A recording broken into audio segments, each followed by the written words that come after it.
Health की बात यथार्थ के साथ में मैं डॉक्टर स्वामी मित्तल, सीनियर कंसल्टेंट न्यूरोलॉजिस्ट आपका स्वागत करता हूं। आज हम बात करेंगे डिमेंशिया के बारे में। डिमेंशिया एक ऐसी बीमारी है जो अक्सर हमारे एल्डरली एज ग्रुप में पाई जाती है।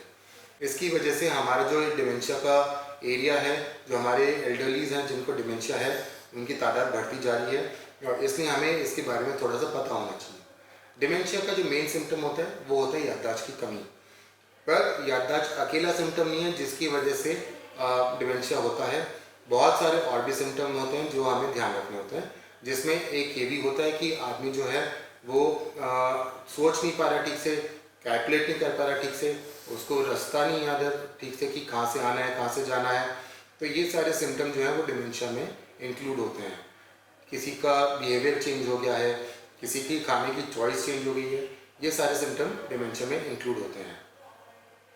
ध्यान देने वाली बात है कि जो डिमेंशिया का मेन बीमारी है, जो सबसे कॉमन बीमारी है, वो अल्जाइमर्स डिजीज़ है। अल्जाइमर्स डिजीज़ में पेशेंट जो है वो उसको इमीडिएट चीज़ें भूल जाती हैं और पुरानी चीज़ें याद रहती हैं। तो इसके बारे में ध्यान रखिए। ये बीमारी ज़्यादातर प्रोग्रेस करती है धीरे धीरे, तो इसके बारे में हमें पता होना चाहिए। आप जो डिमेंशिया होता है उसकी जाँच के बारे में कॉमनली इसमें हम जो पेशेंट होते हैं उसको हम क्लिनिकली इवैल्यूएट करते हैं।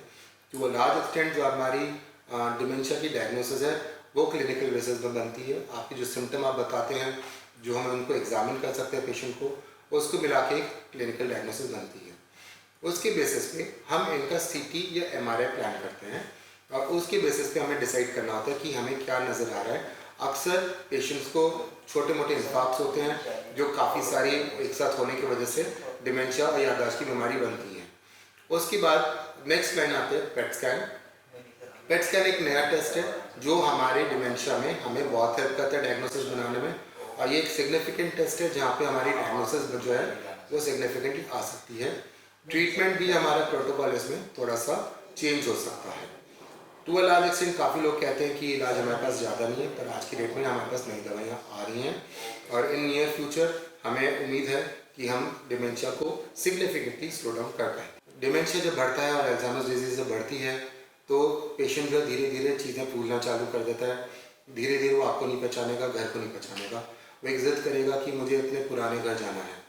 तो उसमें ऐसी सिचुएशन में काफ़ी सारे सिम्टम होते हैं जो डिलीरियम की तरफ बढ़ते हैं, पेशेंट गफलत में जाता है, क्योंकि हमेशा हर आदमी के लिए पॉसिबल नहीं है आज की डेट में कि वो अपने पुराने घर पेशेंट को लेकर जा सके। कुछ चीज़ें जो पेशेंट को हेल्प करती हैं वो होती हैं कि जब हम रात में सोते हैं तो जो पेशेंट का वॉशरूम तक बाथरूम तक का जाने का रास्ता होता है उसकी लिए एक हल्की सी लाइट हो ताकि वो सीधा सीधा वॉशरूम तक जा सके। दूसरी चीज़, पेशेंट्स के लिए एक जीपीएस ट्रैकर उनके कपड़ों पे बहुत ज़रूरी है, क्योंकि अक्सर ये पेशेंट्स वंडर करते हैं। आपका दरवाज़ा खोल के वो चले जाएंगे, आप ढूंढते रहोगे, पता भी नहीं चलेगा पेशेंट कहाँ गया। तीसरी चीज़, हर पेशेंट के कमरे में एक घड़ी ज़रूर होनी चाहिए, एक कैलेंडर ज़रूर होना चाहिए, ताकि वो एक आइडेंटिफाई कर पाए कि आज क्या तारीख है, क्या टाइम चल रहा है।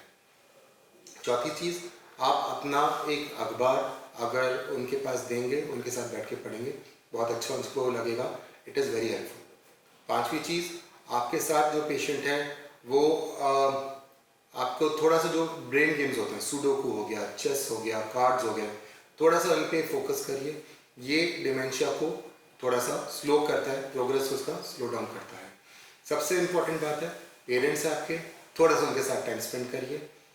हो सकता है वो आपको याद करें, हो सकता है आपको याद ना कर पाते हो, बट डेफिनेटली एक कंपनी जो है हमेशा डिमेंशिया के पेशेंट्स को हेल्प करता है। धन्यवाद।